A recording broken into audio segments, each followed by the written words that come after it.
अपनी उस फेवरेट बहन की सलामती चाहता है तो अगली फ्लाइट से उस गांव निकल जा, वरना जो आग तूने कल रात अपने सबसे बड़े दुश्मन की हवेली में लगाई है, वही आग मैं तेरी बहन की ज़िंदगी में लगा दूंगा।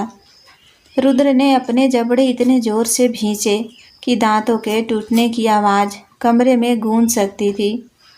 कल रात ही उसने अपने सबसे बड़े दुश्मन की हवेली को रातों रात राख में मिला दिया था। उस एक कदम से पूरी कंपनी, पुलिस और पॉलिटिकल पार्टीज में हड़कंप मच गया था। हर कोई उसके खून का हो गया था और उसके बाप को बस इसी मौके का इंतज़ार था। बाप बेटे एक दूसरे की शक्ल तक देखना पसंद नहीं करते थे, लेकिन उस बार दांव उसके बाप ने सही खेला था। उसकी बहन रुद्र का ईगो आसमान पर था। वो किसी के आगे नहीं झुकता था, लेकिन अपनी बहन के लिए वो जहन्नुम में भी जा सकता था। और फिलहाल ये जगह जहन्नुम से कम नहीं थी। चारों तरफ धूल, संकरी कच्ची सड़कें और फ़ोन के सिग्नल का तो जैसे इस इलाके से कोई पुश्तैनी दुश्मनी थी। रुद्र अपनी करोड़ों की एसयूवी के बोनट पर हाथ मारे नेटवर्क ढूंढने की कोशिश कर रहा था। यह कोई ऐसा वैसा गांव नहीं था, बल्कि दुनिया से बिल्कुल कटा हुआ एक ऐसा कोना था जहां बाहर की दुनिया से कनेक्ट करना नामुमकिन के बराबर था। तभी पीछे से एक तेज और तीखी आवाज़ आई, ओए, ये अपनी लोहे की अलमारी बीच रास्ते से हटाएगा या इसे यहीं म्यूजियम में सजाने का इरादा है? रुद्र ने पलट कर देखा। सामने एक लड़की खड़ी थी, एकदम मक्खन मलाई जैसी रंगत, बड़ी बड़ी आंखें जिनमें दुनिया भर का कॉन्फिडेंस भरा था और चेहरे पर ऐसा एटीट्यूड जैसे वो इस गांव की नहीं, पूरे देश की प्राइम मिनिस्टर हो। रुद्र का पारा पहले ही 7वें आसमान पर था।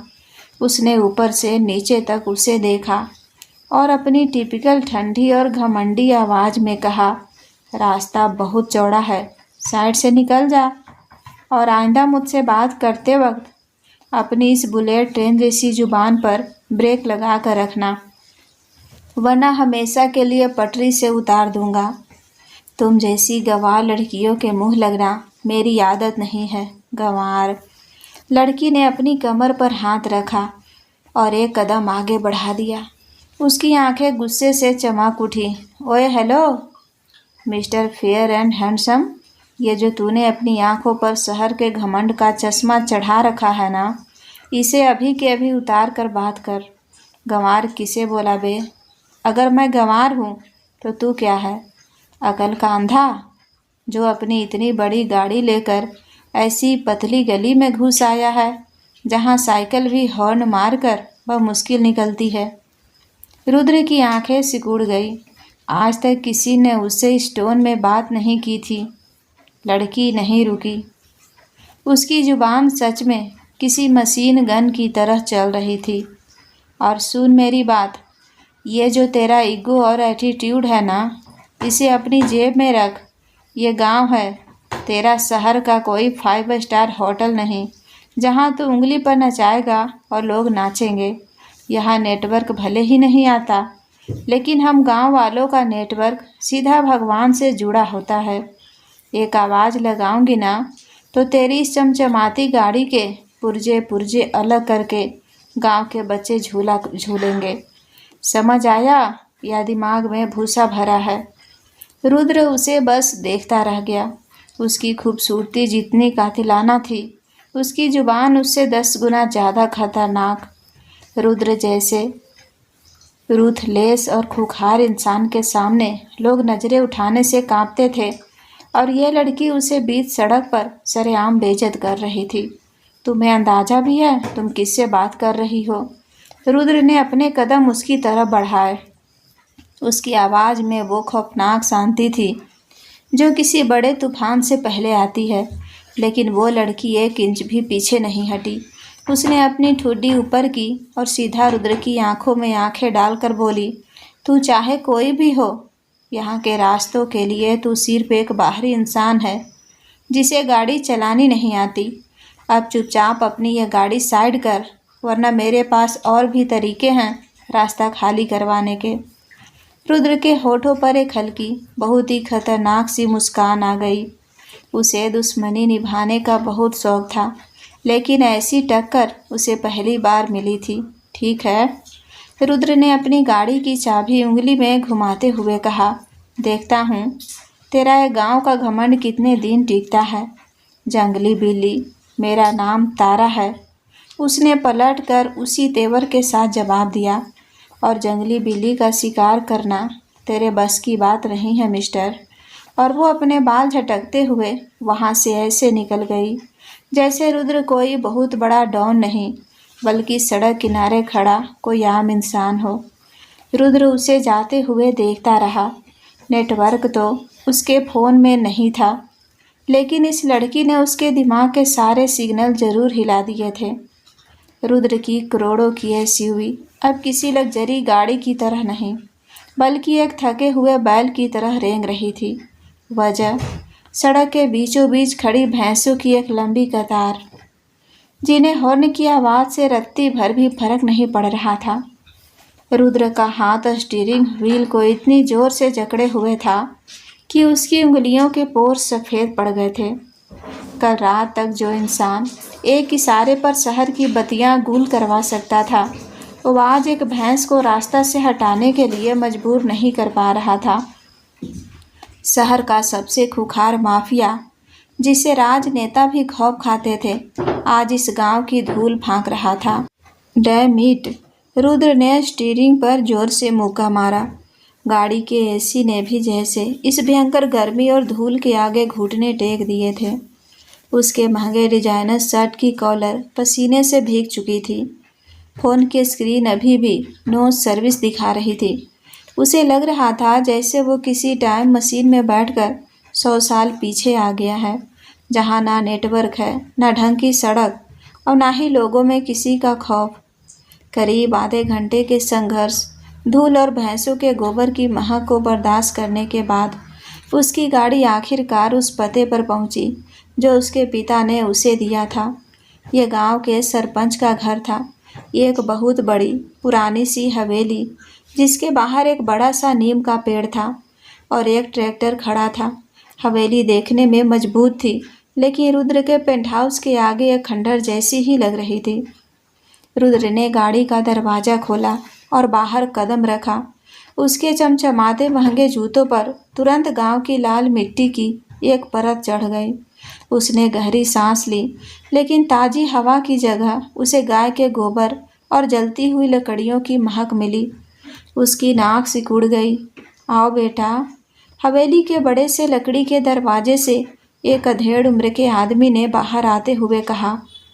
उनके चेहरे पर बड़ी सी मूछें थी और माथे पर तिलक। तुम्हारे पिताजी का लैंडलाइन पर फ़ोन आ गया था कि तुम पहुंच रहे हो। मेरा नाम रघुबीर है, इस गांव का सरपंच। अब से जब तक तुम चाहो ये घर तुम्हारा ही है। रुद्र ने बस एक हल्का सा सिर हिलाया। उसे इन सब में कोई दिलचस्पी नहीं थी। उसका पूरा शरीर थकान और इरिटेशन से उबल रहा था। मुझे मेरा कमरा दिखा दीजिए, मुझे नहाना है और सोना है। रघुबीर हंसे। अरे शहर से आए हो, थक गए होंगे, अभी तुम्हारी मेहमान नवाजी का इंतजाम करते हैं। फिर उन्होंने हवेली के अंदर मुंह करके जोर से आवाज़ लगाई। तारा, वो तारा, जरा मेहमान के लिए ठंडा पानी और शिकंजी तो ला बाहर। तारा! ये नाम सुनते ही रुद्र के माथे की नसें तन गई।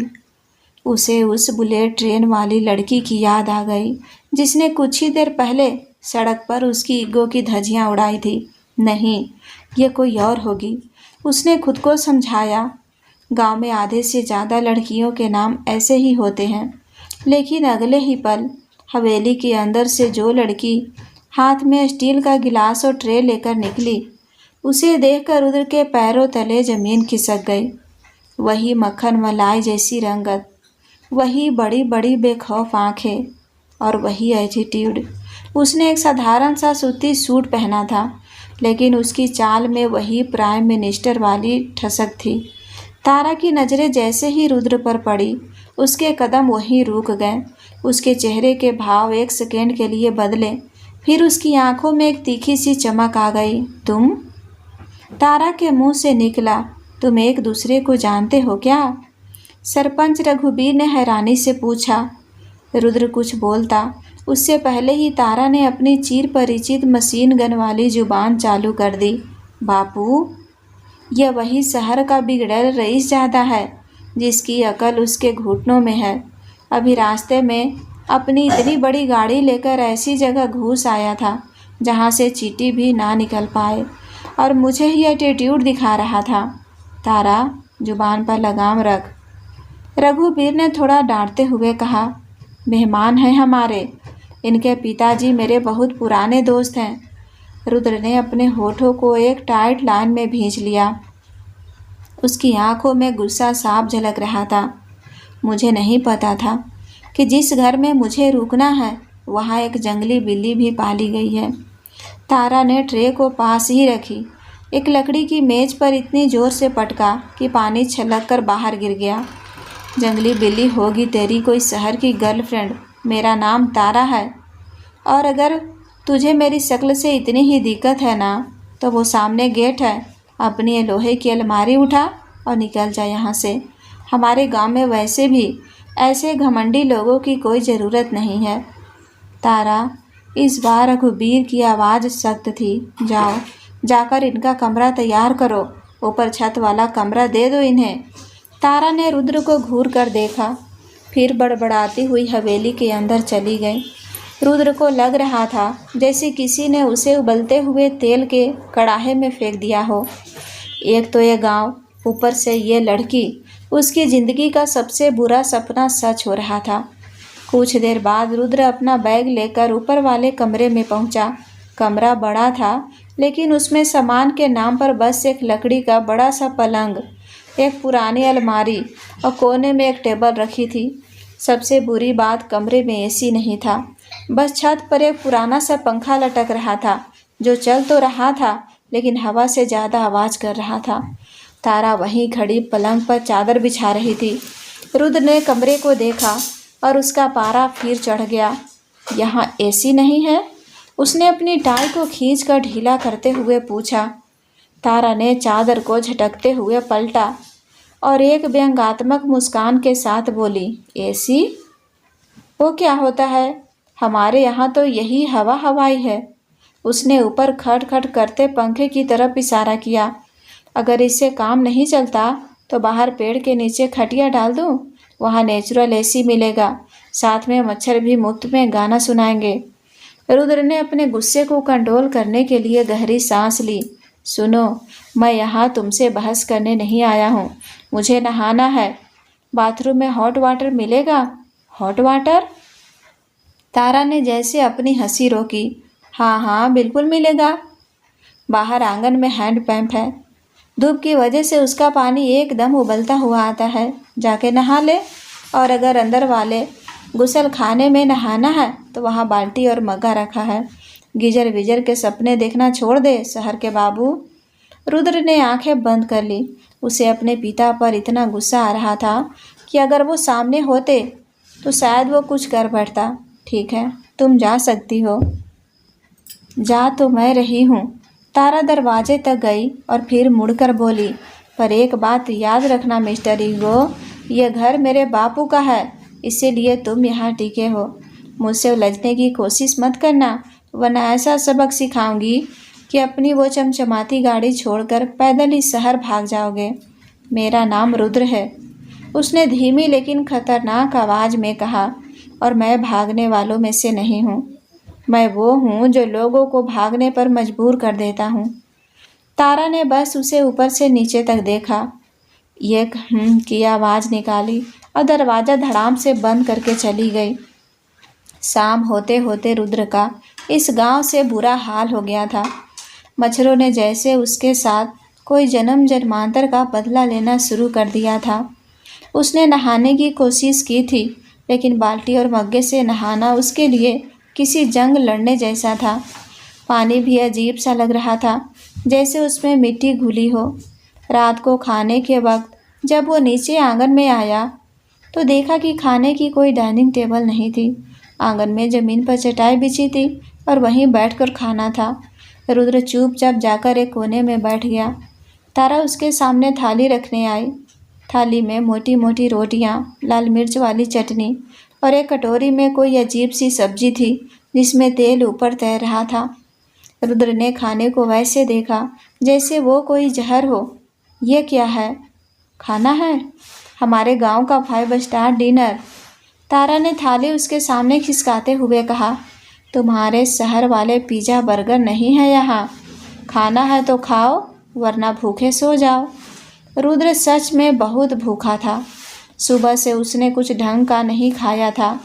उसने हिम्मत करके रोटी का एक टुकड़ा तोड़ा और चटनी के साथ मुंह में रखा। अगले ही सेकंड उसकी आंखों से पानी छलक पड़ा। ऐसा लगा जैसा किसी ने उसके मुंह में आग लगा दी हो। वो खांसने लगा। तारा जो वहीं खड़ी ये सब देख रही थी, जोर से हंस पड़ी। उसकी हंसी में कोई बनावट नहीं थी, एकदम खुली और बेखौफ हंसी। क्या हुआ मिस्टर माफिया? एक चम्मच चटनी से ही आंसू आ गए? बड़ा कह रहे थे कि लोगों को भागने पर मजबूर कर देते हो। यहाँ तो एक गांव की चटनी ने तुम्हें रुला दिया। उसने एक गिलास पानी उसके सामने रखते हुए ताना मारा। रुद्र ने झपट कर गिलास उठाया और एक ही सांस में पूरा पानी पी गया। उसका चेहरा लाल हो चुका था। वो तारा को वैसे घूर रहा था जैसे उसे कच्चा चबा जाएगा, लेकिन तारा को रत्ती भर भी फर्क नहीं पड़ रहा था। वो अपना काम खत्म करके वहाँ से ऐसे चली गई जैसे रुद्र वहाँ वजूद ही ना हो। रात के करीब 11 बज रहे थे। रुद्र अपने कमरे में उस शोर मचाते पंखे के नीचे लेटने की कोशिश कर रहा था। गर्मी की वजह से उसकी शर्ट पसीने से भीग चुकी थी। उसे अपने शहर वाले ठंडे और शांत पेंट हाउस की याद आ रही थी। तभी अचानक फट एक अजीब सी आवाज़ हुई और कमरे में घूप अंधेरा छा गया। ऊपर लटकता हुआ वो खटखट करने वाला पंखा भी शांत हो गया। ये अब क्या नई मुसीबत है? रुद्र बड़बड़ाया। उसने अपना फ़ोन उठाया जिसकी बैटरी भी मरने वाली थी और फ्लैश लाइट ऑन करके कमरे से बाहर छत पर आ गया। छत पर काफ़ी अच्छी हवा चल रही थी। उसने एक गहरी सांस ली। तभी उसे कोने में किसी के बैठे होने का एहसास हुआ। उसने फ़ोन की लाइट उस तरफ घुमाई। वहाँ मुंडेर पर तारा बैठी थी। हवा से उसके बाल उड़ रहे थे और वो आसमान की तरफ देख रही थी। लाइट चेहरे पर पड़ते ही उसने अपनी आंखें सिकुड़ ली। ये अपनी फ्लैश लाइट कहीं और चमकाओ, तारा ने चिढ़ते हुए कहा। रुद्र ने लाइट नीचे कर ली, लेकिन वो चल कर उसके पास गया। ये लाइट कैसे चली गई? तुम्हारे गांव में क्या कभी कुछ ढंग से काम करता है? तारा ने उसे देखा और फिर वापस आसमान की तरफ देखने लगी। गांव है शहर के बाबू, यहाँ रात को बत्तियाँ अक्सर चली जाती है और वैसे भी आसमान के तारों की रोशनी तुम्हारे शहर की उन नकली लाइटों से 1000 गुना बेहतर है। लेकिन तुम्हारे जैसे लोगों को यह बात समझ नहीं आएगी। मुझे समझना भी ज़रूरी नहीं है। रुद्र ने अपनी जेब में हाथ डालते हुए कहा। वो मुंडेर के पास आकर खड़ा हो गया। मुझे बस इतना जानना है कि ये बिजली कब आएगी। मैं इस गर्मी में उस ओवन जैसे कमरे में नहीं सो सकता। तारा ने एक छोटी सी मुस्कान के साथ कहा। अब तो सुबह ही आएगी, पावर कट है। और रही बात सोने की, तो मैंने पहले ही कहा था खटिया बाहर डाल लो, लेकिन तुम्हारी वो शहर वाली ईगो बीच में आ गई। रुद्र ने उसे घूर कर देखा। मुझे लगता है तुमने जानबूझकर मेन स्विच बंद किया है, सिर्फ मुझे परेशान करने के लिए। तारा अचानक मुंडेर से नीचे कूदी और सीधे रुद्र के सामने आकर खड़ी हो गई। दोनों के बीच बमुश्किल 1 फीट का फासला था। चांद की रोशनी में तारा का चेहरा चमक रहा था और उसकी आंखों में वही पुराना गुस्सा लौट आया था। सुनो मिस्टर, मुझे तुम्हारी तरह फालतू के खेल खेलने का कोई शौक़ नहीं है। मैं कोई तुम्हारी दुश्मन नहीं हूँ जो रात को छुप कर तुम्हारी बिजली काटूंगी। मेरे पास और भी बहुत काम होते हैं। तुम शहर के रईस होंगे, लेकिन यहाँ तुम सिर्फ एक मेहमान हो जो मेरी वजह से बर्दाश्त किया जा रहा है। इसीलिए अपनी ये बेबुनियाद शक करने की आदत अपने पास रखो। रुद्र भी अपनी जगह से 1 इंच नहीं हिला। वो थोड़ा और आगे हुआ। उसकी लंबी चौड़ी कद काठी तारा पर हावी होने की कोशिश कर रही थी। और तुम कान खोल कर सुन लो जंगली बिल्ली, मैं वो इंसान हूँ जो अगर चाहूँ तो इस पूरे गांव को रातों रात खरीद कर इसे नक्शे से मिटा सकता हूँ। मुझसे जुबान लड़ाना तुम्हारे लिए बहुत महंगा पड़ सकता है। तारा पीछे नहीं हटी। उसने रुद्र की आंखों में सीधा देखा और एक बहुत ही ठंडी मुस्कान के साथ बोली, तो खरीद लो ना, किसने रोका है? लेकिन जब तक ये ज़मीन मेरे बापू की है और जब तक तुम इस घर की छत के नीचे हो, तब तक तुम्हें मेरे नियमों से ही चलना पड़ेगा। और मेरा पहला नियम ये है कि मुझसे तमीज़ से बात करना सीख लो, वरना तुम्हारे उस महंगे सूट को धोने के लिए जो तालाब का पानी मैं इस्तेमाल करूँगी ना, उससे तुम्हारा ईगो भी साफ हो जाएगी। रुद्र उसे देखता रह गया। उसके अंदर गुस्से का एक ज्वालामुखी उबल रहा था, लेकिन साथ ही एक अजीब सी हैरानी भी थी। उसकी ज़िंदगी में आज तक किसी ने उससे आंख मिलाकर इतनी बेबाकी से बात नहीं की थी। ये लड़की किसी लोहे की दीवार की तरह थी, जिसे ना उसका पैसा हिला पा रहा था और ना ही उसका खौफ। तारा वहाँ से पलटी और सीढ़ियों की तरफ जाने लगी, लेकिन जाते जाते वो रुकी और बिना पलटे बोली, छत के उस कोने में एक एक्स्ट्रा खटिया रखी है। अगर तुम्हारी वो ईगो मान जाए तो उसे बिछाकर सो जाना। हवा अच्छी चल रही है, नींद आ जाएगी। इसके बाद वो वहाँ से चली गई, रुद्र को उस अंधेरी छत पर अकेला छोड़कर। रुद्र ने अपना हाथ अपने बालों में फेरा। उसने गहरी सांस ली। गांव का यह पहला दिन ही उसके लिए किसी टॉर्चर से कम नहीं था। और सबसे बड़ा टॉर्चर वो मक्खन मलाई जैसी रंगत वाली, बुलेट ट्रेन जैसी जुबान वाली लड़की थी। रुद्र को लगा था कि यह गांव का सफ़र बस कुछ दिनों की बोरियत होगा, लेकिन अब उसे समझ आ रहा था कि इस घर में गुजरा हर एक पल एक जंग होने वाला है। और रुद्र को जंग लड़ना बहुत पसंद था। बस इस बार सामने वाला दुश्मन कुछ ज़्यादा ही दिलचस्प था।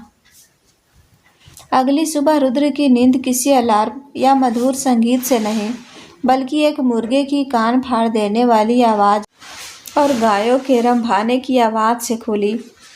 उसने झल्लाहट में करवट ली, लेकिन खटिया की बुनी हुई रस्सियों ने उसकी पीठ में ऐसा दर्द कर दिया था जैसे रात भर किसी ने उसे डंडों से पीटा हो। उसने धीरे से आंखें खोली। सूरज की तेज किरणें सीधे उसके चेहरे पर पड़ रही थी। उसे कुछ सेकंड लगे यह याद करने में कि वो अपने आलीशान वातानुकूलित बेडरूम में नहीं, बल्कि एक गांव की छत पर है, जहां कल रात बिजली कटने के बाद उसे मजबूरी में बाहर सोना पड़ा था। उसने उठकर अपने बालों में हाथ फेरा और एक गहरी सांस ली। उसका पूरा शरीर अकड़ा हुआ था। नीचे आंगन से बर्तनों के खटकने और किसी के गुनगुनाने की आवाज़ आ रही थी। वो सीढ़ियाँ उतर कर नीचे आया तो उसकी नज़र सीधे तारा पर पड़ी। तारा ने एक हल्का पीला सूती सूट पहना हुआ था। उसके बाल एक ढीली सी चोटी में बंधे थे, जिनमें से कुछ लटें निकलकर उसके चेहरे को चूम रही थी। वो चूल्हे के पास बैठी थी और आग की हल्की आंच से उसका वो मक्खन मलाई जैसा गोरा चेहरा और भी ज़्यादा दमक रहा था। रुद्र के कदम एक पल के लिए वहीं रुक गए। उसने आज तक शहर में दुनिया भर के ब्रांडेड मेकअप से सजी लड़कियां देखी थी, लेकिन बिना किसी सजावट के धुएं और मिट्टी के बीच बैठकर भी कोई इतना खूबसूरत लग सकता है, यह उसने पहली बार महसूस किया था। क्या बात है, शहर के बाबू को दिन में भी तारे नजर आ रहे हैं क्या? तारा की तेज आवाज़ ने रुद्र को उसकी सोच से बाहर खींच लिया। वो उसे ही देख रही थी। उसकी आंखों में वही चिर परिचित शरारत और ताना था। रुद्र ने तुरंत अपनी नज़रें चुराई और चेहरे पर वही अपना घमंडी वाला भाव ले आया। मुझे ब्लैक कॉफ़ी चाहिए, रुद्र ने बिना उसकी बात का जवाब दिए कहा और पास ही रखी एक कुर्सी पर बैठ गया। तारा ने हाथ में पकड़ी चाय की केतली वहीं रख दी और अपनी कमर पर हाथ रख कर उसे देखने लगी। Black coffee? वो क्या नई बीमारी है? हमारे यहाँ तो भैंस का गाढ़ा दूध होता है, उसी की कड़क चाय बनती है। पीनी है तो बता, वरना कुएं से ठंडा पानी निकाल कर पी ले, दिमाग की गर्मी भी शांत हो जाएगी। रुद्र ने अपने माथे को उंगलियों से दबाया। तुम बिना बहस किए कोई काम नहीं कर सकती। मुझे दूध वाली चाय नहीं पसंद। तारा ने एक स्टील के बड़े से गिलास में एकदम ऊपर तक चाय भरी, जिसमें मलाई की एक मोटी परत तैर रही थी, और लाकर सीधे रुद्र के सामने टेबल पर थोड़ा जोर से रख दी। तो फिर भूखे बैठो, ये गांव है मिस्टर माफिया, यहाँ तुम्हारे नखरे उठाने के लिए कोई नौकर नहीं खड़े हैं। जो मिला है चुपचाप पी लो। रुद्र उसे घूरता रहा। वो मुड़ी और वापस अपने काम में लग गई।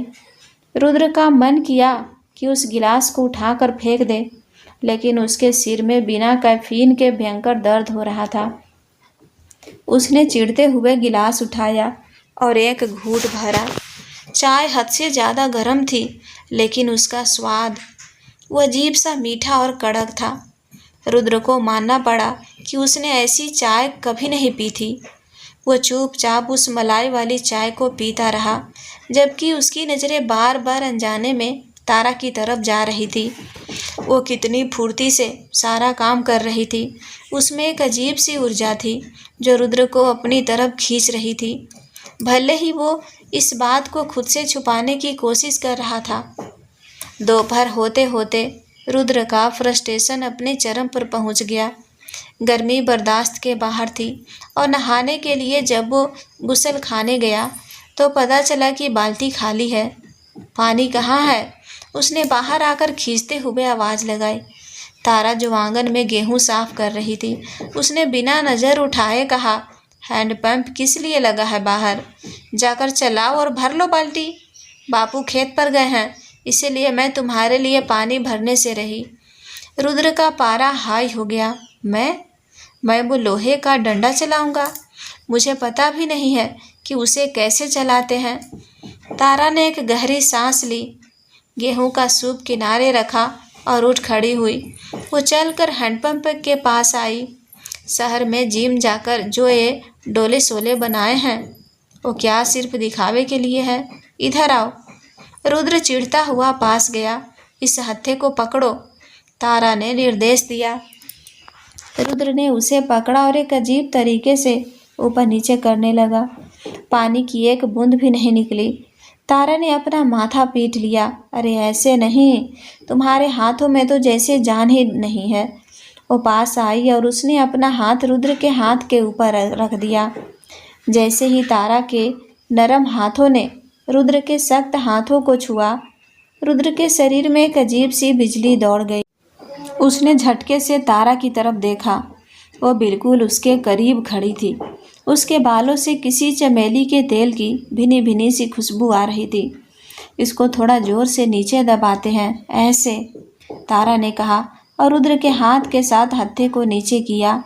पानी की एक तेज धार बाहर गिरी। तारा ने नजरें उठाकर रुद्र को देखा। दोनों के बीच बमुश्किल कुछ इंच का फासला था। रुद्र की वो खूंखार और ठंडी आंखें इस वक्त एक अजीब सी उलझन में थी। तारा की बड़ी बड़ी भूरी आंखों में देखते हुए रुद्र को लगा जैसे आसपास का सारा शोर एकदम शांत हो गया है। हैंडपंप से गिरते पानी की आवाज़ भी जैसे दूर कहीं चली गई। वो चाह कर भी अपना हाथ पीछे नहीं खींच पा रहा था। तारा ने भी कुछ सेकेंड के लिए उसे देखा। उसकी सांसें थोड़ी तेज हो गई थी। फिर अचानक जैसे उसे होश आया, उसने झटके से अपना हाथ पीछे खींच लिया। अब खुद भर लो, वो थोड़ा हड़बड़ाते हुए बोली और वहाँ से तेज कदमों से अंदर चली गई।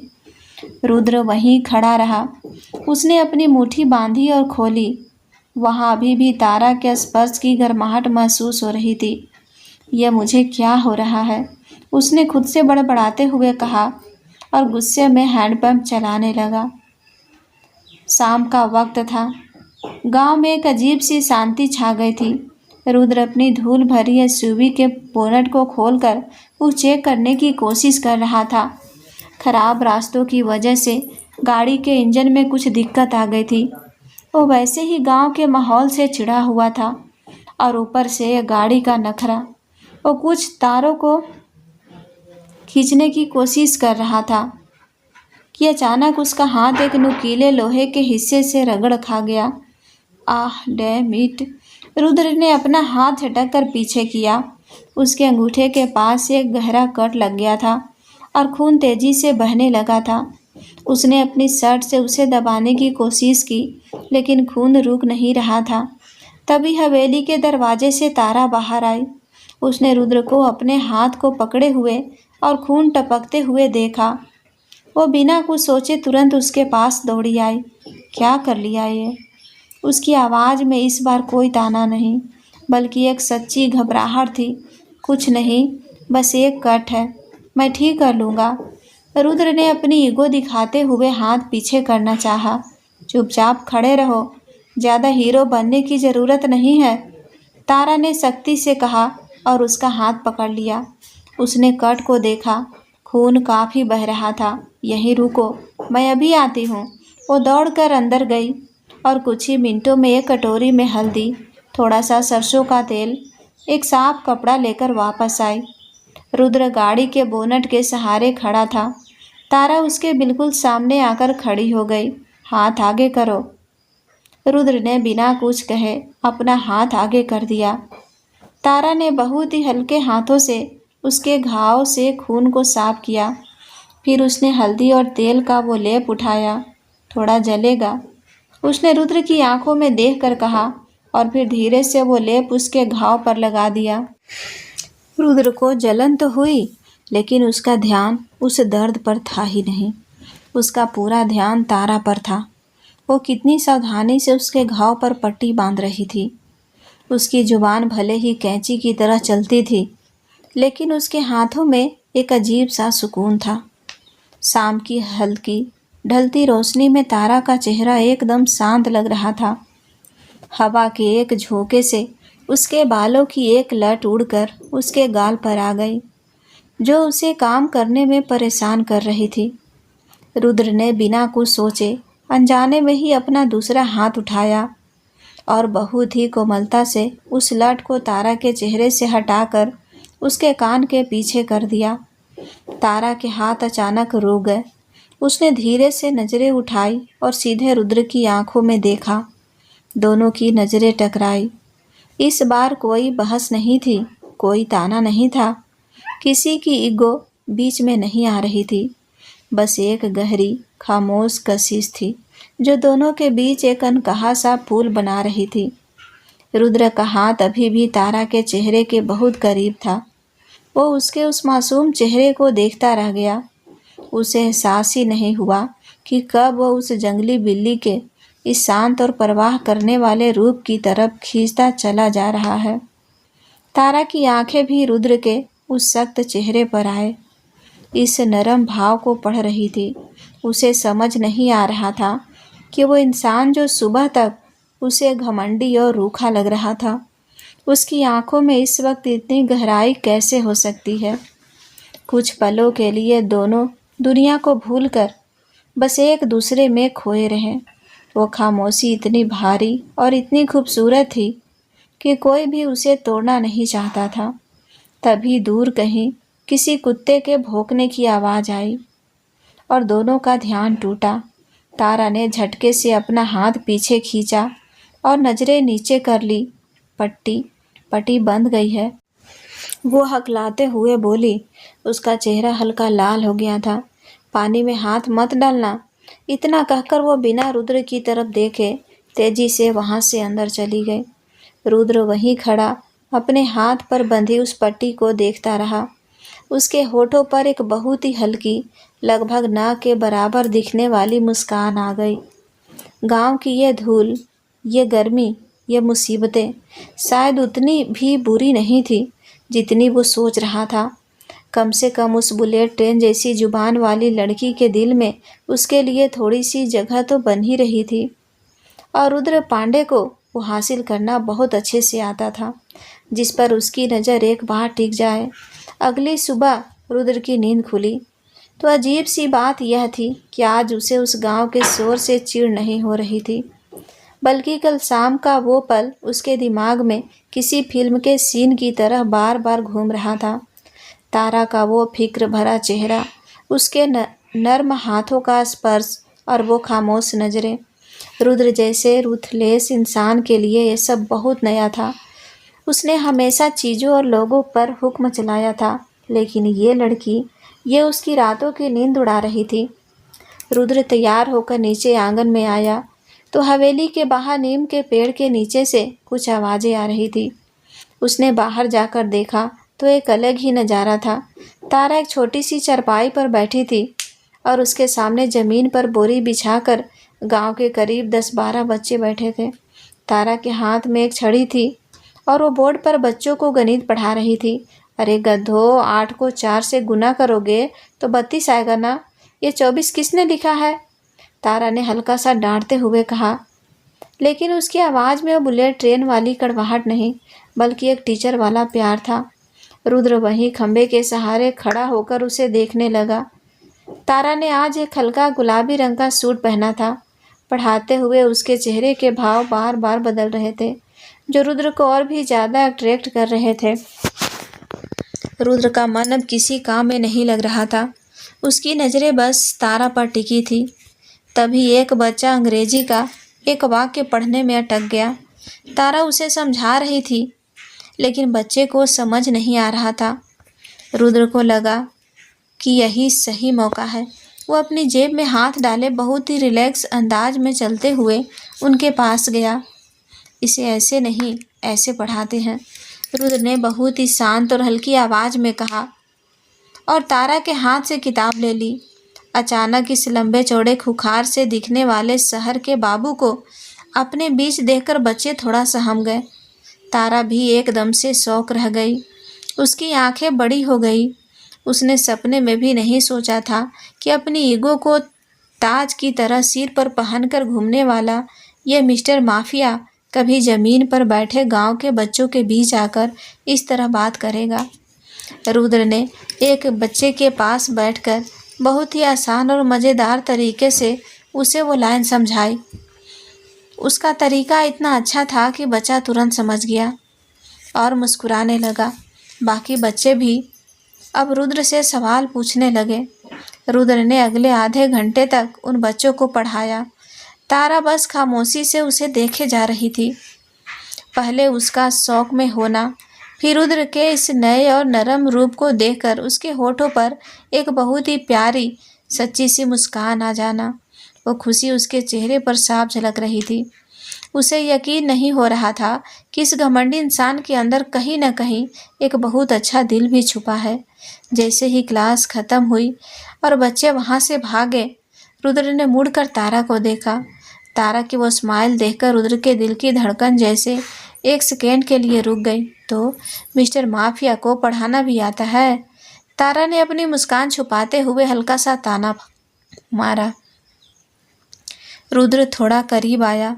उसकी आंखों में गहरी कशिश थी। मुझे वो सब करना आता है जो सामने वाले को हैरान कर दे।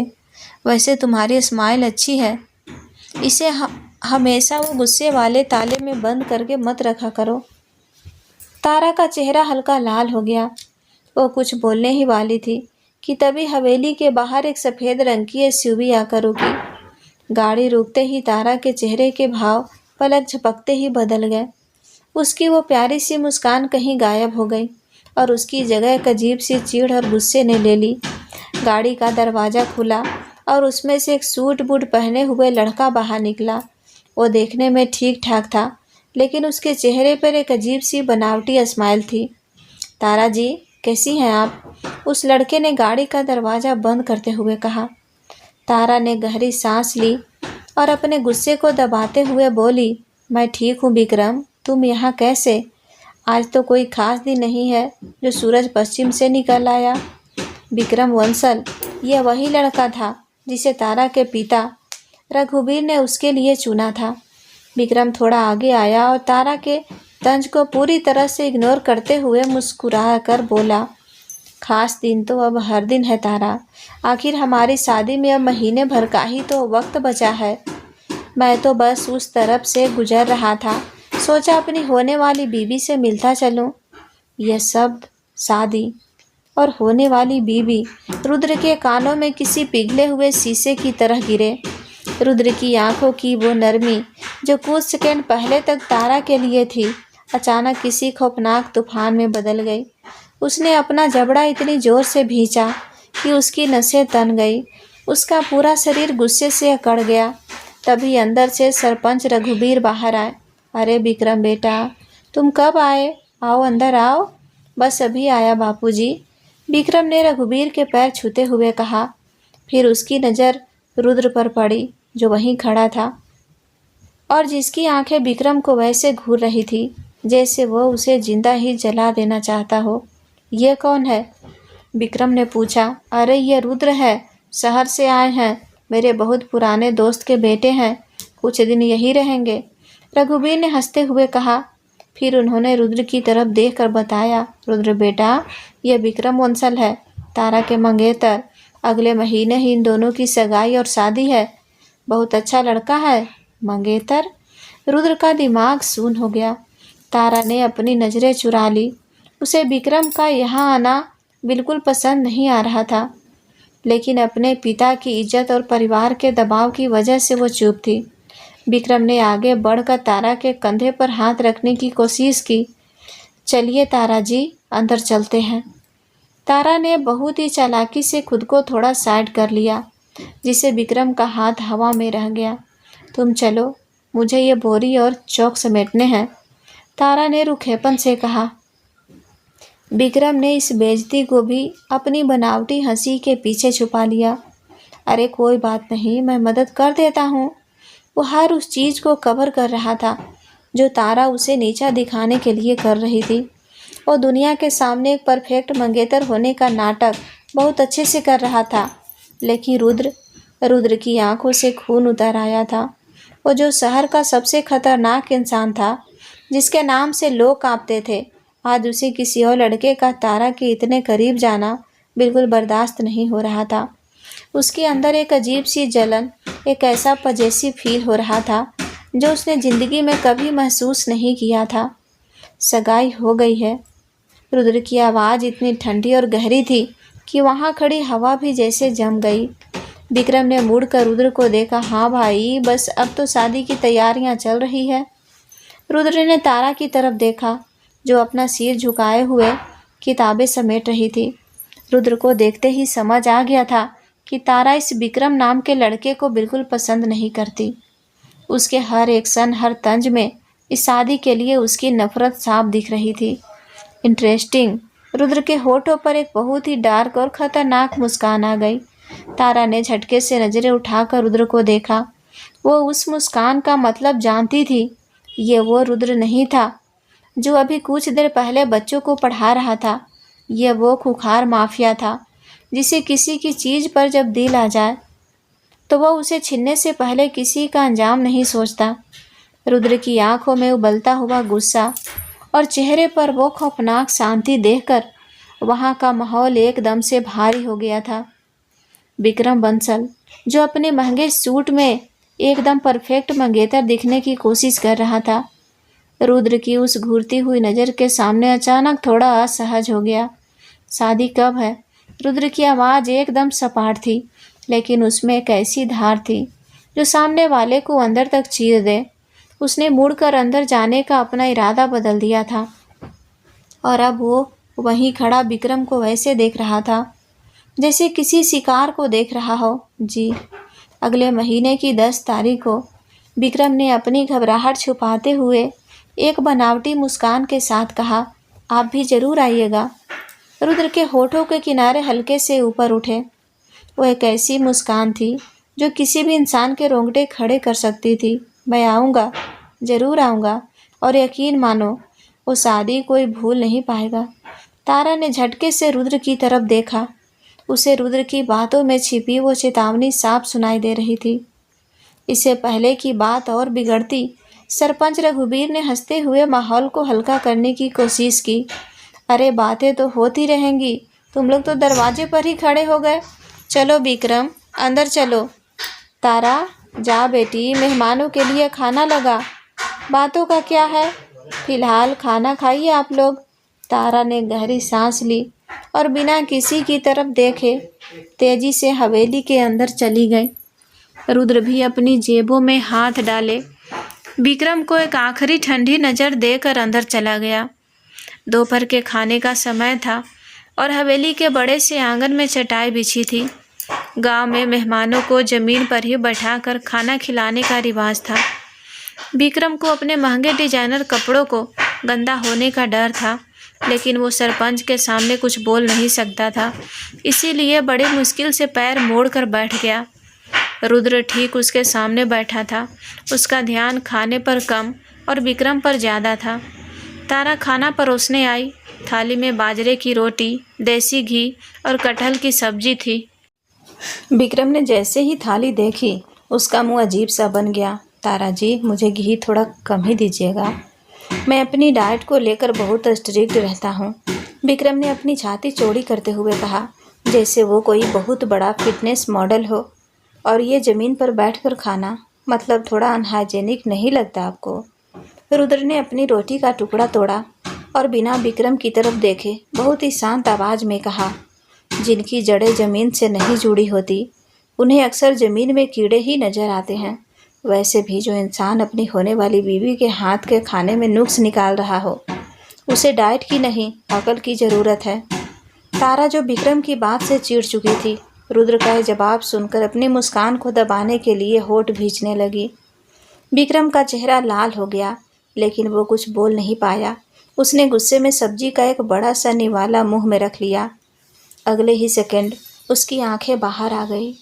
गांव की वो तीखी लाल मिर्च वाली सब्जी उसके गले में आग लगा रही थी। वो खांसने लगा। उसका चेहरा टमाटर की तरह लाल हो गया और आंखों से पानी बहने लगा। पानी, पानी, विक्रम बुरी तरह हाँफते हुए बोला। तारा पानी लाने के लिए मुड़ी ही थी कि तभी हवेली की सबसे शैतान बकरी, जिसका नाम बसंती था, कहीं से उछलती हुई आई और सीधे विक्रम की थाली के पास जाकर खड़ी हो गई। विक्रम पहले से ही मिर्च से तड़प रहा था और ऊपर से बसंती ने अपना मुंह सीधा विक्रम के उस महंगे कोट की जेब में डाल दिया, जिसमें से कोई हरा रुमाल बाहर लटक रहा था। अरे ये क्या है, हटाओ इसे। विक्रम घबरा कर पीछे खिसका, लेकिन बसंती ने रुमाल के साथ साथ उसके कोट का कोना भी चबाना शुरू कर दिया था। रुद्र, जो अब तक विक्रम को बर्दाश्त कर रहा था, इस नज़ारे को देखकर अपनी हंसी रोक नहीं पाया। उसकी एक गहरी मर्दाना हंसी आंगन में गूंज उठी। तारा भी अब खुद को नहीं रोक पाई और ज़ोर से हंसने लगी। विक्रम की हालत देखने लायक थी। एक तरफ मिर्ची का तीखापन और दूसरी तरफ एक बकरी से अपने कपड़े चबाने की जद्दोजहद। बसंती, छोड़ उसे। तारा ने हंसते हुए बकरी को दूर भगाया और विक्रम को पानी दिया। विक्रम ने एक ही सांस में पूरा गिलास खाली कर दिया। उसका सारा परफेक्ट मंगेतर वाला एटीट्यूड उस एक पल में धूल में मिल गया था। रुद्र ने आराम से अपनी रोटी खाई और उठते हुए बोला, डाइट का तो पता नहीं, लेकिन खाने वाली बकरी ज़रूर तुम्हारी फिटनेस का ध्यान रख रही है। खाना ख़त्म होने के बाद विक्रम किसी तरह बहाना बनाकर वहाँ से जल्दी ही निकल गया। उसके जाते ही हवेली में फिर से वही अजीब सी शांति छा गई। शाम ढल चुकी थी। हवेली के पीछे एक छोटा सा बागीचा था, जहाँ कुआं बना हुआ था। रुद्र अपनी आदत के मुताबिक नेटवर्क ढूंढने या बस यूं ही टहलने के लिए वहां पहुंचा, तो उसने देखा कि कुएं की मुंडेर पर तारा बैठी हुई है। तारा का वो बुलेट ट्रेन वाला अवतार, वो तेज तरार आवाज़ और वो गुस्सा, इस वक्त सब कहीं गायब था। वो बिल्कुल खामोश थी। उसने अपने घुटनों को बाहों में जकड़ रखा था और उसका सिर घुटनों पर टिका था। उसके कंधे हल्के हल्के कांप रहे थे। वो रो रही थी। रुद्र के कदम वहीं रुक गए। उसने आज तक किसी के आंसू की परवाह नहीं की थी। लोगों का रोना गिड़गिड़ाना उसके लिए एक आम बात थी, लेकिन तारा को इस तरह टूटते हुए देखकर उसके सीने में एक अजीब सी चुभन हुई। वो खामोशी से उसके पास गया और कुछ दूरी पर खड़ा हो गया। आंखों में पानी, तुम्हें सूट नहीं करता जंगली बिल्ली, रुद्र ने बहुत ही धीमी और नरम आवाज़ में कहा। तारा ने झटके से अपना सिर उठाया। उसकी बड़ी बड़ी आंखें आंसुओं से लाल हो रही थी और चेहरे पर एक अजीब सी बेबसी थी। उसने जल्दी से अपने आंसू पोंछे और अपना चेहरा घुमा लिया। मुझे अकेला छोड़ दो, मुझे तुमसे कोई बात नहीं करनी है। रुद्र वहीं कुएं की मुंडेर पर उसके पास बैठ गया। मैं कोई बात करने नहीं आया, बस ये देखने आया था कि जो लड़की दिन भर पूरे गांव को अपनी उंगलियों पर नचाती है, वो एक ऐसे बेवकूफ़ लड़के के सामने इतनी बेबस कैसे हो सकती है। तुम उसे पसंद नहीं करती, ये कोई अंधा भी बता सकता है, फिर ये शादी क्यों? तारा ने एक गहरी सांस ली। उसकी आवाज़ में अब गुस्सा नहीं, बल्कि एक भारीपन था। तुम क्या जानो मिस्टर माफिया, तुम शहरों में रहने वाले लोग सोचते हो कि ज़िंदगी बस तुम्हारी मर्जी से चलती है, तुम्हें जो चाहिए तुम छीन लेते हो, लेकिन हमारे यहाँ ऐसा नहीं होता। उसने आसमान की तरफ देखा जहाँ तारे निकलना शुरू हो गए थे। मेरे बापू ने मुझे कभी किसी चीज़ की कमी नहीं होने दी। उन्होंने मुझे पढ़ाया, मुझे अपनी मर्जी से जीने की आज़ादी दी, जो इस गांव में किसी लड़की को नहीं मिलती। विक्रम उनके जिगरी दोस्त का बेटा है। बापू को लगता है कि वो शहर का पढ़ा लिखा लड़का है, मुझे खुश रखेगा। उनका पूरा सामान इस रिश्ते पर टिका है। अगर मैंने मना कर दिया तो बापू जीते जी मर जाएंगे, और मैं अपनी खुशी के लिए अपने बापू की इज्जत नीलाम नहीं कर सकती। रुद्र उसे खामोशी से सुनता रहा। वो लड़की जो हमेशा उससे लड़ने को तैयार रहती थी, आज उसके सामने अपने दिल के सारे पन्ने खोल रही थी। उसकी यह मैच्योरिटी, अपने परिवार के लिए उसका यह त्याग रुद्र को उसके और करीब खींच रहा था। और तुम्हारी अपनी ज़िंदगी का क्या? रुद्र ने पूछा। उसकी नज़रें तारा के चेहरे पर टिकी थी। क्या तुम उस इंसान के साथ पूरी ज़िंदगी गुजार सकती हो जिसके साथ तुम एक मिनट भी सुकून से नहीं रह सकती? तारा की आंखों से एक आंसू छलक कर उसके गाल पर आ गिरा। औरत की ज़िंदगी में सुकून कहाँ होता है रुद्र, वो तो बस दूसरों के लिए जीना सीख लेती है। यह पहली बार था जब तारा ने उसे मिस्टर माफिया या शहर के बाबू की जगह उसके नाम रुद्र से बुलाया था। वो एक नाम रुद्र के कानों में किसी जादू की तरह असर कर गया। रुद्र ने अपना हाथ आगे बढ़ाया और बहुत ही कोमलता से तारा के गाल पर गिरे उस आंसू को अपने अंगूठे से पोंछ दिया। तारा ने इस बार उसे रोका नहीं, ना ही वो पीछे हटी। वो बस उसकी उन गहरी आंखों में देखती रही, जिनमें आज कोई घमंड या गुस्सा नहीं था, बल्कि एक अजीब सा दर्द और परवाह थी। तुम्हें क्या लगता है तुम खुद को इस तरह कुर्बान कर दोगी और मैं तुम्हें ऐसा करने दूंगा? रुद्र की आवाज़ एकदम फुसफुसाहट जैसी थी, लेकिन उसमें एक अटल फैसला था। मैं वो इंसान नहीं हूँ जो किसी की मजबूरी को देखकर पीछे हट जाए। तुम्हारी ज़िंदगी पर सिर्फ तुम्हारा हक है तारा, और अगर तुम खुश नहीं हो तो ये शादी नहीं होगी। तारा ने उसकी आंखों में देखा। वहाँ जो आग थी वो डराने वाली नहीं, बल्कि सुकून देने वाली थी। एक पल के लिए दोनों के बीच दुनिया की सारी दूरियां मिट गई। कुएं के पास उस खामोश शाम में सिर्फ उनकी तेज चलती सांसों की आवाज़ थी। तारा को लगा जैसे वो किसी बहुत गहरे समंदर में डूब रही हो, लेकिन उसे डूबने से डर नहीं लग रहा था, क्योंकि वो जानती थी कि रुद्र उसे बचा लेगा। अचानक हवेली के अंदर से रघुबीर की आवाज़ आई, तारा, ओ बेटी, कहाँ है तू? तारा एकदम से झेप गई और झटके से खड़ी हो गई। दोनों के बीच का वो जादुई पल एकदम से टूट गया। वो बिना रुद्र की तरफ देखे अपना दुपट्टा ठीक करते हुए हड़बड़ाहट में अंदर की तरफ भाग गई। रुद्र वहीं बैठ गया। उसने अपना वो हाथ देखा जिससे उसने तारा के आंसू पोंछे थे। उसके होठों पर एक बहुत ही प्यारी और सच्ची मुस्कान उभर आई। रात का वक्त था और हवेली में सब सो चुके थे। रुद्र को आज भी छत पर ही सोना था, क्योंकि बिजली फिर से गुल थी।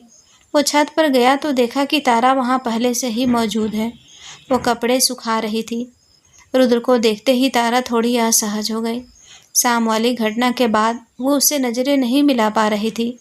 वो जल्दी जल्दी कपड़े समेटने लगी। मुझे लगता है तुम्हारी ये आदत बन गई है, मेरे आने से पहले भाग जाने की। रुद्र ने मुंडेर के पास खड़े होकर हल्के से ताना मारा। तारा ने कपड़े एक टोकरी में रखे और पलटकर उसे देखा। मैं भाग नहीं रही हूँ, मुझे नींद आ रही है। अच्छा, और ये जो तुम्हारी आंखों की नींद उड़ी हुई है उसका क्या? रुद्र ने एक कदम उसकी तरफ बढ़ाया।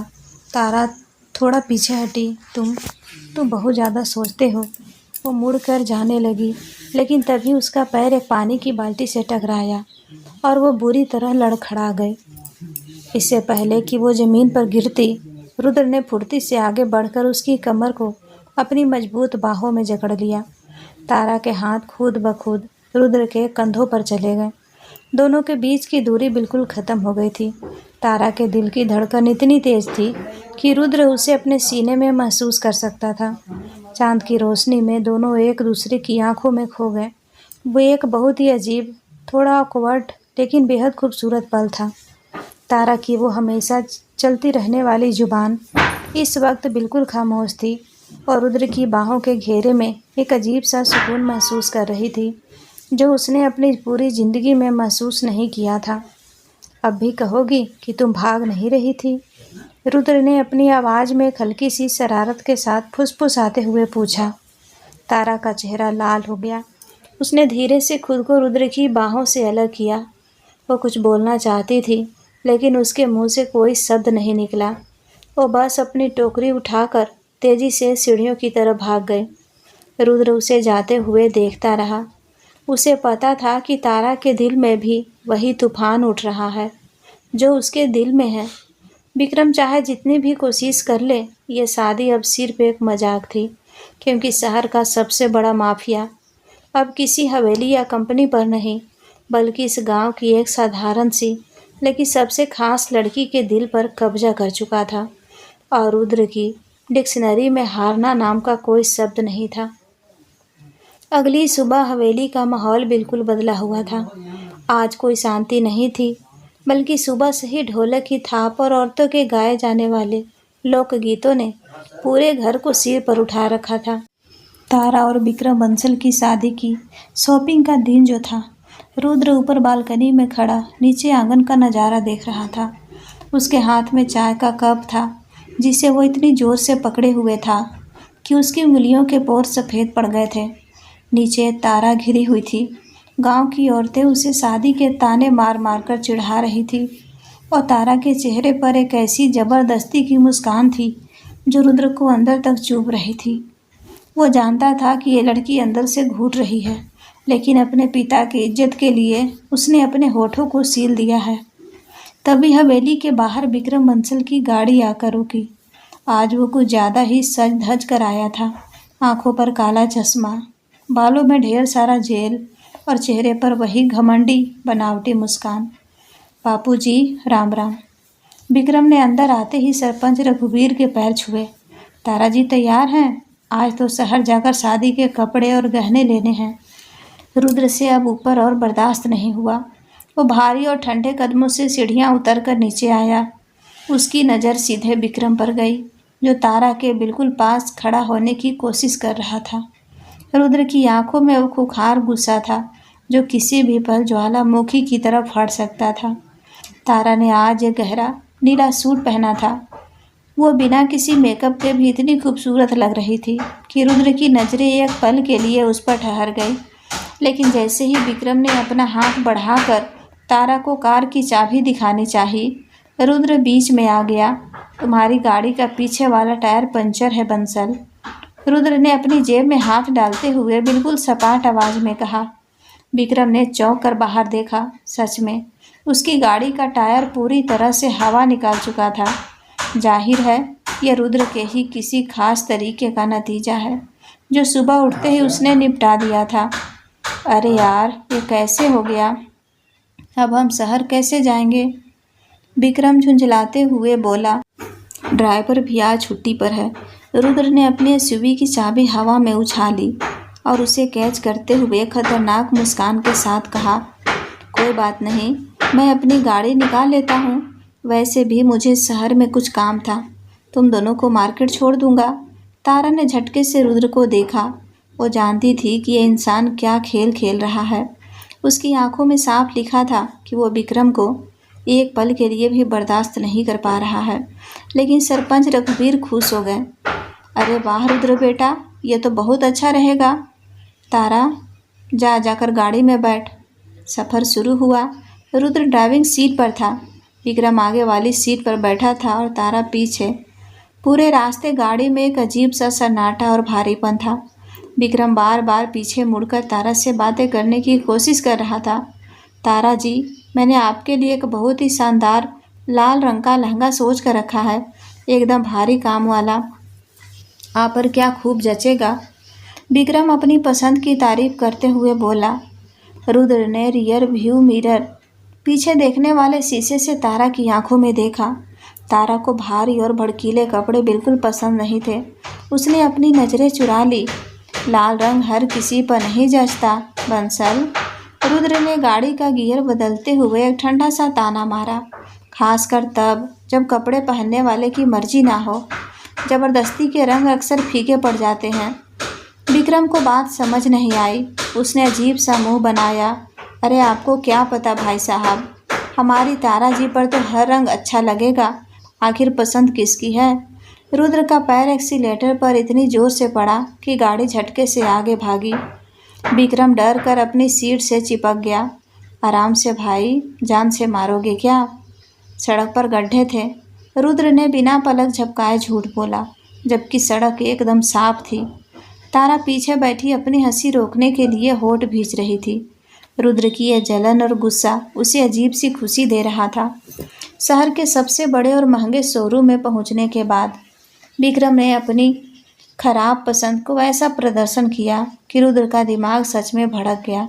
विक्रम एक के बाद एक ऐसे लहंगे और साड़ियाँ निकाल रहा था जिनमें इतना ज़्यादा काम था कि वो किसी भी इंसान को चलता फिरता झूमर बना दे। ये देखिए तारा जी, यह पीला वाला कैसा है, या फिर ये हरा वाला। विक्रम एक भड़कीला हरा लहंगा दिखाते हुए बोला। तारा ने एक गहरी सांस ली। विक्रम, यह बहुत ज़्यादा भारी है, मुझे कुछ सिंपल और एलिगेंट चाहिए। अरे सिंपल क्या, हमारी शादी है, कोई छोटा मोटा फंक्शन थोड़ी है। लोग क्या कहेंगे कि बंसल परिवार की बहू ने इतने हल्के कपड़े पहने हैं। आप यही ट्राई कीजिए। विक्रम ने लगभग हुक्म चलाते हुए वो लहंगा तारा के हाथ में थमा दिया। रुद्र, जो पास ही एक सोफे पर बैठा सब देख रहा था, अब अपनी जगह से उठ खड़ा हुआ। वो चलते हुए बिल्कुल विक्रम के पास आया। उसका कद विक्रम से काफ़ी लंबा था और उसकी पर्सनैलिटी का खौफ ऐसा था कि विक्रम खुद ही 2 कदम पीछे खिसक गए। रुद्र ने तारा के हाथ से वो हरा लहंगा लिया और उसे वापस सेल्समैन के मुंह पर फेंक दिया। उसने कहा ना, उसे सिंपल चाहिए। रुद्र की आवाज़ में वो गुर्राहट थी जो किसी शेर के शिकार करने से पहले होती है। तुम्हारी पसंद तुम्हारे इस बनावटी एटीट्यूड की तरह ही बकवास है बंसल। कपड़े वो पहनेगी, तुम्हारे रिश्तेदार नहीं, तो पसंद भी उसी की होगी। शोरूम में सन्नाटा छा गया। विक्रम की बेइज्जती हो चुकी थी, लेकिन रुद्र की आंखों में वो पागलपन देखकर उसकी कुछ बोलने की हिम्मत नहीं हुई।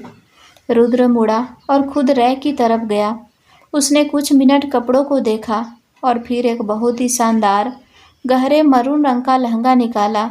उस पर कोई भड़कीला काम नहीं था, बस एक बहुत ही बारीक और रॉयल सा धागे का काम था। वो इतना खूबसूरत था कि तारा की आंखें भी उसे देखकर चमक उठी। रुद्र ने वो लहंगा लाकर तारा के हाथों में रख दिया। उसकी उंगलियां जानबूझकर तारा की उंगलियों से टकराई, जिससे तारा के शरीर में एक सिहरन सी दौड़ गई। इसे पहन कर देखो, रुद्र ने उसकी आंखों में देखते हुए एक अजीब से हक के साथ कहा। यह कोई रिक्वेस्ट नहीं थी, बल्कि एक ऐसा अधिकार था जो सिर्फ उसका था। तारा बिना कुछ कहे चेंजिंग रूम की तरफ चली गई। कुछ मिनटों बाद जब वो बाहर आई तो रुद्र की सांसें जैसे वहीं रुक गई। वो मैरून लहंगा तारा के मक्खन मलाई जैसे गोरे रंग पर किसी जादू की तरह लग रहा था। वो कोई गांव की सीधी सादी लड़की नहीं, बल्कि सच में किसी बहुत बड़े घराने की महारानी लग रही थी। वो बड़े से आईने के सामने खड़ी खुद को देख रही थी। तभी उसे आईने में रुद्र का अक्स दिखाई दिया।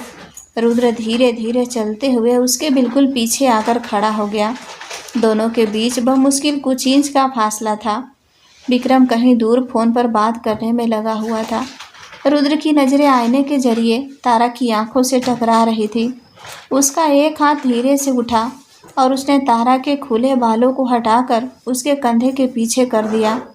उसकी उंगलियां का वो हल्का सा स्पर्श तारा की गर्दन पर किसी दहकते हुए अंगारे जैसा लगा। तुम इस रंग में जानलेवा लग रही हो, रुद्र ने बिल्कुल फुसफुसाते हुए कहा। उसकी आवाज़ में इतना नशा और इतनी गहराई थी कि तारा के पैर कांपने लगे। रुद्र, कोई देख लेगा, तारा ने कांपती हुई आवाज़ में कहा, लेकिन वो खुद भी वहाँ से हट नहीं पा रही थी। रुद्र और करीब आ गया। उसकी गर्म सांसें तारा की गर्दन को छू रही थी। देखने दो, मुझे फ़र्क नहीं पड़ता।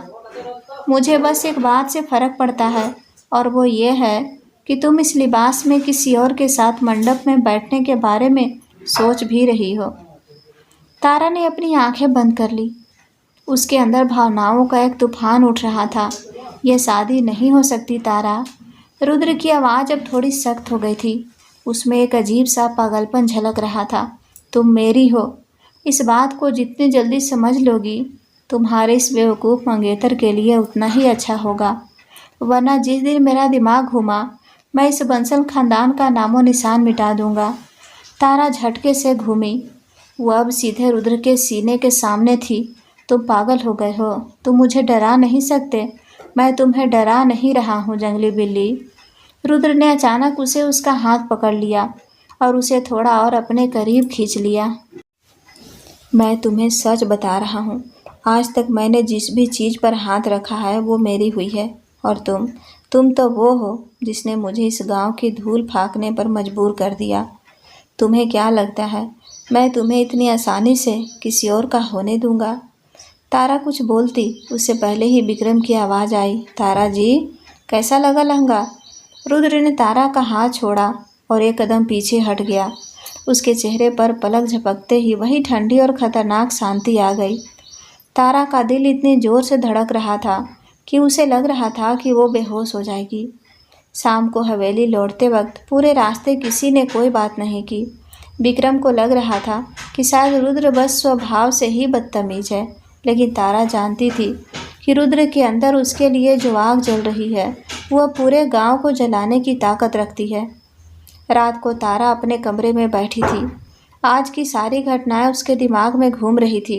रुद्र का वो स्पर्श, उसकी वो गहरी आंखें और उसका वो पागलपन भरा अधिकार। तारा ने अपनी ज़िंदगी में कभी इतना लाचार और इतना अट्रैक्टेड महसूस नहीं किया था। वो विक्रम से नफरत करती थी, लेकिन रुद्र उसके लिए एक ऐसी आग था जिसमें वो खुशी खुशी जलना चाहती थी, लेकिन परिवार की बेड़ियां उसे रोक रही थी। तभी उसके कमरे की खिड़की पर एक हल्की सी खटखट हुई। तारा ने चौंक कर देखा। वो खिड़की जो छत की तरफ खुलती थी, वहाँ रुद्र खड़ा था। उसके चेहरे पर एक अजीब सी गंभीरता थी। तारा ने घबरा कर दरवाज़ा अंदर से लॉक किया और खिड़की के पास गई। तुम यहाँ क्या कर रहे हो? कोई देख लेगा, पागल हो गए हो क्या? रुद्र ने बिना कोई जवाब दिए खिड़की के फ्रेम पर हाथ रखा और एक ही झटके में अंदर आ गया। तारा डर कर पीछे हटी, लेकिन रुद्र ने आगे बढ़कर उसे दीवार से लगा दिया। उसके दोनों हाथ तारा के सिर के दोनों तरफ दीवार पर टिके थे। उसे तारा बुरी तरह से उसके घेरे में कैद हो गई थी। कमरे में सिर्फ एक छोटा सा बल्ब जल रहा था, जिसकी पीली रोशनी में रुद्र की आंखें किसी भूखे भेड़िए जैसी लग रही थी। पागल तो मैं हो चुका हूँ। रुद्र की आवाज़ में वो रुथलेस माफिया वाला अंदाज पूरी तरह से लौट आया था। और ये पागलपन तुमने शुरू किया है। आज पूरे दिन उस जोकर को तुम्हारे आसपास मंडराते हुए देखकर मेरा जो हाल हुआ है ना, अगर वो गांव में नहीं मेरे शहर में होता तो अब तक मैं उसकी लाश को किसी नली में फेंक चुका होता। तारा की सांसें अटक गई। रुद्र प्लीज दूर हटो, बापू जाग जाएंगे, जागने दो। रुद्र ने थोड़ा और करीब आते हुए कहा, सबको पता चलने दो कि तारा पर किसका हक है। तो बार बार बापू की इज्जत और परिवार का बहाना बना रही हो ना। ठीक है, मैं तुम्हारी ये मजबूरी भी ख़त्म कर देता हूँ। कल सुबह मैं खुद सरपंच से बात करूँगा। नहीं, तारा ने एकदम से उसका कॉलर पकड़ लिया। उसकी आंखों में आंसू आ गए। तुम ऐसा कुछ नहीं करोगे। अगर बापू को कुछ हो गया तो मैं खुद को कभी माफ़ नहीं कर पाऊंगी। प्लीज़ रुद्र, ये गांव है, यहाँ लोग ऐसी बातें बर्दाश्त नहीं करते। रुद्र का गुस्सा तारा के आंसुओं को देखकर थोड़ा शांत हुआ। उसने अपनी आंखें बंद की और एक गहरी सांस ली। फिर उसने अपने बड़े हाथों से तारा का चेहरा पकड़ लिया। उसकी छुअन बहुत कोमल थी, उसके गुस्से से बिल्कुल उलट। तो तुम मुझे क्या करने को कह रही हो? रुद्र ने दर्द भरी आवाज़ में पूछा। तुम चाहती हो कि मैं चुपचाप यहाँ बैठकर तुम्हें किसी और की होते हुए देखूं? तारा, मैं वो इंसान नहीं हूँ। मैं तुम्हें किसी के साथ बांट नहीं सकता। अगर तुम उस मंडप में बैठी तो मैं उस मंडप को ही आग लगा दूंगा। तारा ने अपनी आंखें बंद कर ली और उसके आंसू रुद्र के हाथों पर गिरे। वो जानती थी कि रुद्र जो कह रहा है वो कर भी सकता है, लेकिन उसे यह भी पता था कि वो खुद भी इस रुथलेस, घमंडी लेकिन बेइंतहा प्यार करने वाले इंसान से दूर नहीं रह सकती। रुद्र ने अपना माथा तारा के माथे से टिका दिया। दोनों की सांसें एक दूसरे में घुल रही थी। मैं तुम्हें हर वो खुशी दूंगा जो तुम्हें सोची भी नहीं होगी, रुद्र ने फुसफुसाते हुए कहा। तुम्हारी इस बुलेट ट्रेन जैसी जुबान के हर ताने जिंदगी भर सुनने को तैयार हूँ। बस एक बार मुझसे कह दो कि तुम भी ये शादी नहीं चाहती। एक बार कह दो कि तुम मेरी हो। तारा के होठ कांपे। उसके अंदर का सारा डर, सारी झिझक इस इंसान की बाहों में पिघल रही थी। उसने अपनी आंखें खोली और सीधा रुद्र की आंखों में देखा। मैं नहीं कर सकती है शादी रुद्र। मुझे डर लगता है विक्रम से, मुझे नफरत है उससे। तारा की आवाज़ टूट रही थी। लेकिन बापू, रुद्र ने अपने होठों से उसके बाकी के शब्दों को वहीं रोक दिया। उसने बहुत ही कोमलता से तारा के माथे को चूमा। तुम्हारे बापू की इज्जत पर कोई आँच नहीं आएगी। यह जिम्मेदारी अब मेरी है। अब तुम सिर्फ यह तमाशा देखो कि रुद्र पांडे अपनी चीज़ कैसे हासिल करता है। उस रात रुद्र जब कमरे से बाहर निकला तो वो कोई हारा हुआ इंसान नहीं था। वो शहर का वो खूंखार माफिया था जिसे अपना अगला शिकार मिल चुका था। विक्रम बंसल के दिन अब गिनती के बचे थे और इस गांव की सबसे बड़ी शादी अब किसी फिल्मी सस्पेंस से कम नहीं होने वाली थी। अगली सुबह गांव की हवा में एक अजीब सी खामोशी थी, लेकिन रुद्र के अंदर एक खतरनाक तूफान आकर ले रहा था। सुबह के 5 बज रहे थे। हल्का हल्का कोहरा अभी भी हवेली के आंगन में तैर रहा था। रुद्र हवेली की छत के सबसे ऊंचे हिस्से पर पानी की टंकी के पास खड़ा था। रात भर वह सोया नहीं था। उसने अपना फ़ोन हवा में उठा रखा था। किस्मत से शायद मौसम साफ होने की वजह से फ़ोन में नेटवर्क का एक सिंगल डंडा आ गया था। रुद्र ने तुरंत एक नंबर डायल किया। दूसरी तरफ घंटी बजने की आवाज़ उसे किसी संगीत जैसी लगी। बॉस। दूसरी तरफ से उसके सबसे भरोसेमंद आदमी कबीर की नींद भरी आवाज़ आई। नींद से बाहर आ जाओ कबीर, काम का वक्त हो गया है। रुद्र की आवाज़ में वही शहर वाले रुथलेस माफिया की धार थी। बॉस, आप ठीक तो हैं? आपका फ़ोन पिछले 3 दिन से नहीं लग रहा था। यहाँ सब पागल हो गए हैं वो हवेली जलने वाले केस में। उस केस को अभी के लिए भूल जाओ। रुद्र ने बीच में ही उसे टोक दिया। मुझे एक काम चाहिए और अगले 12 घंटे के अंदर चाहिए। एक आदमी है, नाम है विक्रम बंसल, इसी गांव के आसपास किसी शहर का रहने वाला है।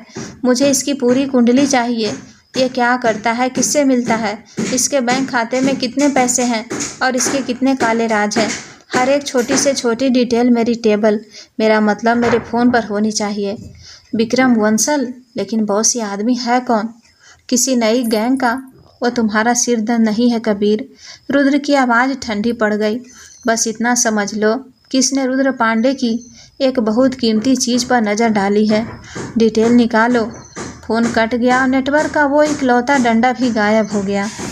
रुद्र ने फ़ोन जेब में डाला और एक गहरी सांस ली। उसके होठों पर एक खतरनाक मुस्कान थी।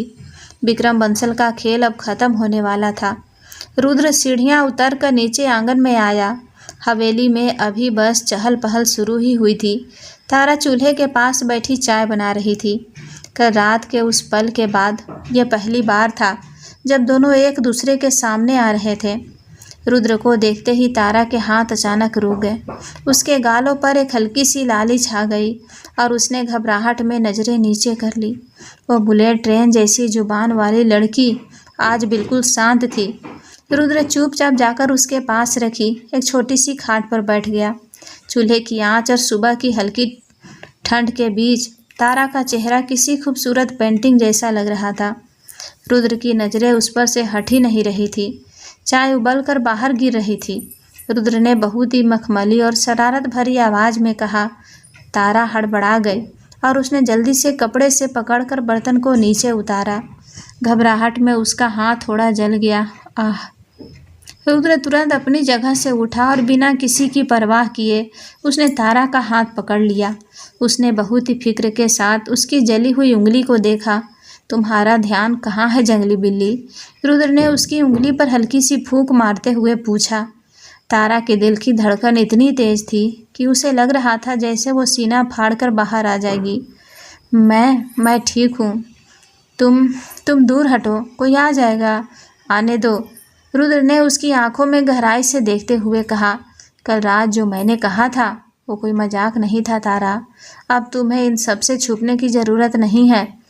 तारा ने अपना हाथ धीरे से छुड़ाया, लेकिन उसके चेहरे पर एक हल्की सी मुस्कान तैर गई थी। वो मुड़ी ही थी कि तभी पीछे से हवेली की वही शैतान बकरी बसंती उछलती हुई आई और सीधे रुद्र के महंगे जूतों के फीते चबाने लगी। रुद्र का सारा रोमांटिक मूड एक सेकेंड में हवा हो गया। उसने अपनी आंखें सिकुड़ कर उस बकरी को देखा। सुनो, इस जानवर को समझा लो, वरना आज रात हवेली में सब्जी नहीं मटन बनेगा। तारा अपनी हंसी नहीं रोक पाई। उसकी वो खूल कर हंसने वाली आवाज़ रुद्र के कानों में किसी मीठी धुन की तरह पड़ी। बसंती मटन नहीं है, मेरे बापू की जान है। इसे कुछ कहा ना तो बापू तुम्हें बिना नेटवर्क के ही शहर पार फेंक आएंगे। तारा ने हंसते हुए बकरी को दूर भगाया। रुद्र भी अपनी मुस्कान नहीं रोक पाया। इस गांव की जिंदगी, ये छोटी छोटी बातें और तारा की ये बेफिक्र हंसी, सब कुछ उसे अपनी तरफ खींच रहा था। दोपहर होते होते कबीर का मैसेज आ गया। रुद्र ने हवेली के पीछे जाकर वो सारी रिपोर्ट पढ़ी और जैसे जैसे वो पढ़ रहा था उसकी मुस्कान और भी ज़्यादा गहरी और ख़तरनाक होती जा रही थी। विक्रम बंसल कोई सीधा साधा लड़का नहीं था। उस पर शहर के कुछ बहुत बड़े सट्टेबाजों का करोड़ों का कर्जा था।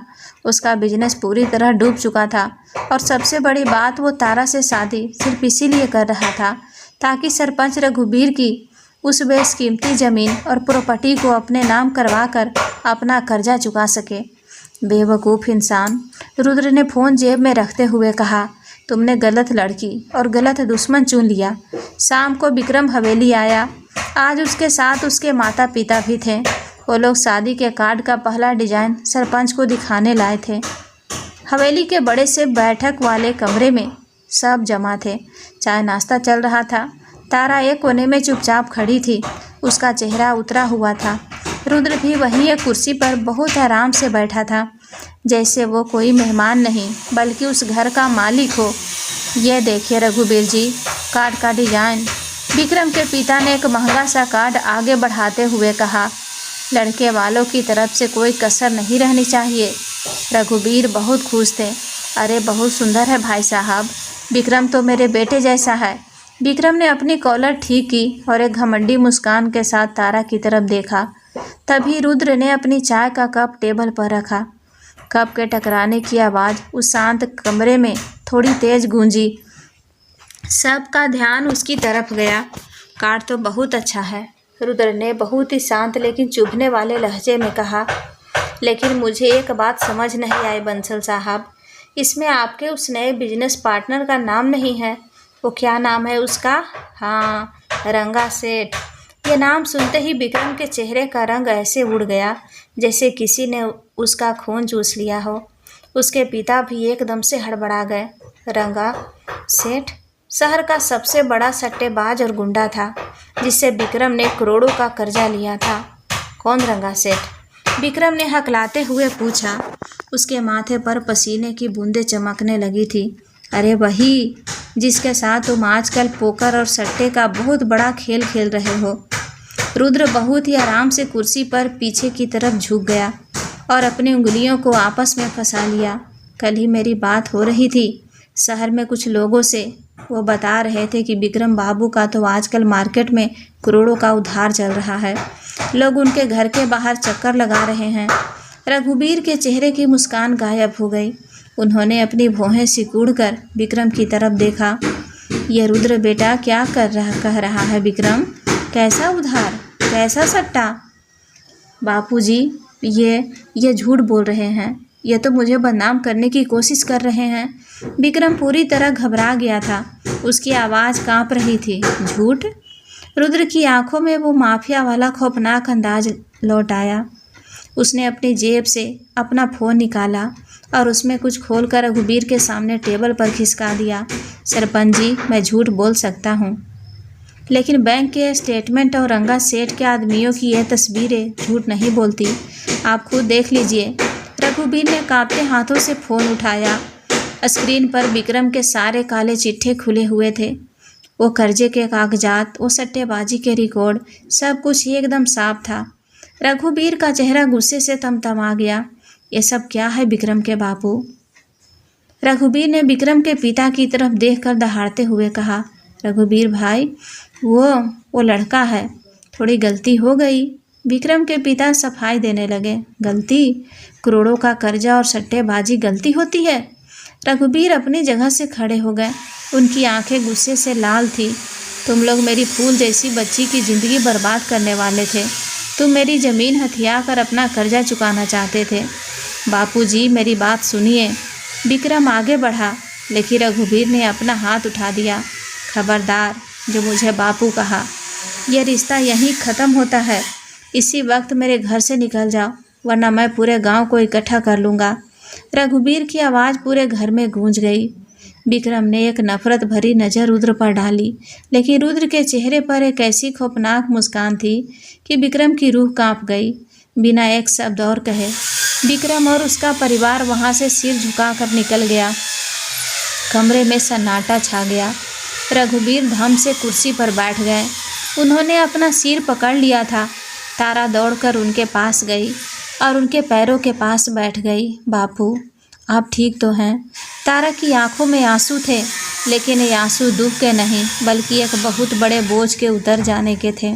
मुझे माफ़ कर दे मेरी बच्ची। रघुबीर की आवाज़ रूंध गई। मैं तो तुझे एक दलदल में धकेलने जा रहा था। अगर आज रुद्र बेटा नहीं होता तो मैं तो जीते जी मर जाता।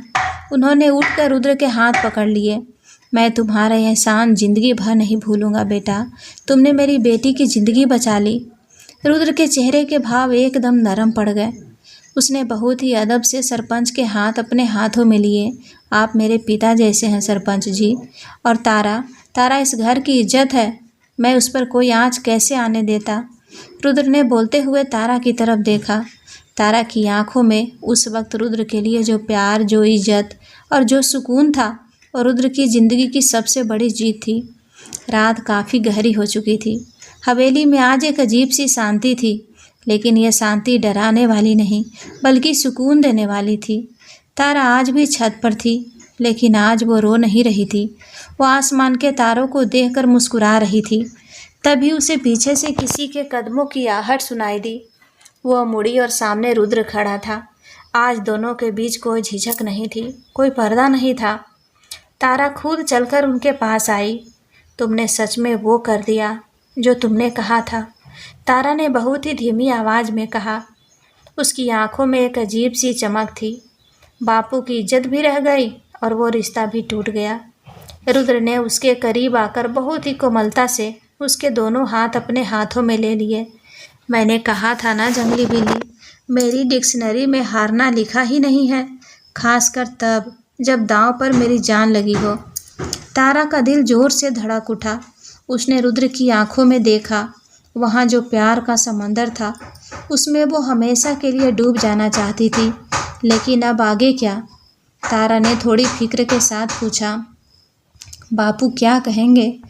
तुम्हारा वो शहर, तुम्हारा वो घमंड, क्या एक गांव की लड़की वहाँ टिक पाएगी? रुद्र के चेहरे पर वो पुरानी घमंडी मुस्कान लौट आई, लेकिन इस बार उसमें बहुत सारा प्यार घुला हुआ था। उसने तारा को अपनी बाहों में खींच लिया। वो शहर मेरा है, और तुम मेरी हो। वहाँ के लोग मुझसे डरते हैं और मैं तुम्हारी इस मशीन गन जैसी जुबान से डरता हूँ।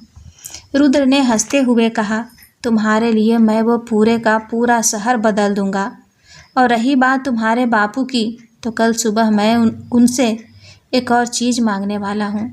विक्रम ने तो ज़मीन के लिए रिश्ते की बात की थी, मैं अपनी पूरी सल्तनत उनके कदमों में रख कर तुम्हारी बात करूँगा।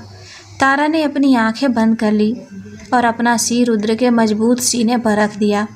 हवा का एक ठंडा झोंका आया, लेकिन रुद्र की बाहों में तारा का वो गर्माहट मिल रही थी जिसकी उसने कभी कल्पना भी नहीं की थी।